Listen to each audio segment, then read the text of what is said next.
आओ आओ, मेरी तो किस्मत है कि आप मेरे घर आई। क्या कह रही हो बहू? मुझे तुम्हारे घर आने पर भाग्यशाली समझ रही हो? मेरी अपनी बहू मुझे देखना भी पसंद नहीं करती, हमेशा मुझे ताने देती रहती है। आज तो मुझे घर से ही निकाल दिया। क्या सच में आपको घर से निकाल दिया? हाँ, बहू ने, और क्या। अरे बूढ़ी माँ रोती हुई सड़क पर जा रही थी। अच्छा हुआ कि मेरी मुलाकात उनसे हो गई, इसीलिए मैं उन्हें अपने घर ले आया। हाँ अरे बस बस, अब मत रो। तुम लोग मुझे घर ले जाकर क्यों अपना बोझ बढ़ा रहे हो? मुझे छोड़ दो, मैं अकेले कहीं भी चली जाऊंगी। अरे ऐसा मत कहो बूढ़ी माँ, हम लोग तो चाहते ही थे कि आप हमारे साथ रहें, और क्या। राखी भी कह रही थी कि उसे अकेलापन महसूस होता है। अरे बस बस बस बस, आप ऐसा मत कहो बूढ़ी माँ, और हम लोग तो चाहते ही थे कि आप हमारे साथ रहें। अरे राखी भी कह रही थी कि उसे अकेलापन महसूस होता है। हाँ, अब क्या है ना कि मैंने अपनी माँ को बहुत पहले ही खो दिया था।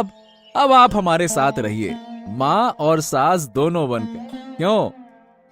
क्या एक बार तुम्हारे घर आई तो अब तुम्हारे साथ ही रहना पड़ेगा? इसका क्या मतलब है?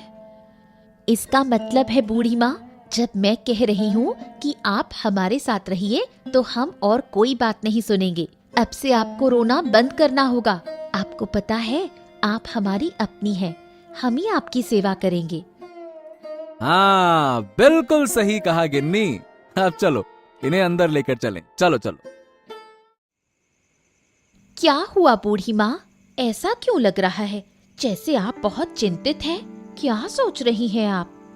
असल में ये बात है, जब मैं तुम्हारे घर आने से पहले महाराज के पास भविष्यवाणी करने गई थी तो मुझे साफ दिख रहा था कि महाराज के पास आने वाले दिनों में बहुत सारे संकट होंगे। इसलिए मैं सोच रही थी। आप क्या महाराज को बचाने का प्लान सोच रही हैं?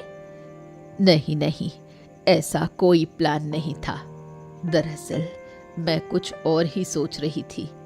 मैं सोच रही थी क्योंकि महाराज का नुकसान होने वाला है तो क्यों ना महाराज के खजाने से कुछ सोने की मुद्राएं ले आएं। आप क्या कह रही हैं बूढ़ी माँ? आप महाराज के महल से सोने की मुद्राएं चुराने की सोच रही हैं? चुराना मत कहना, मैंने महाराज को भविष्य बता दिया है।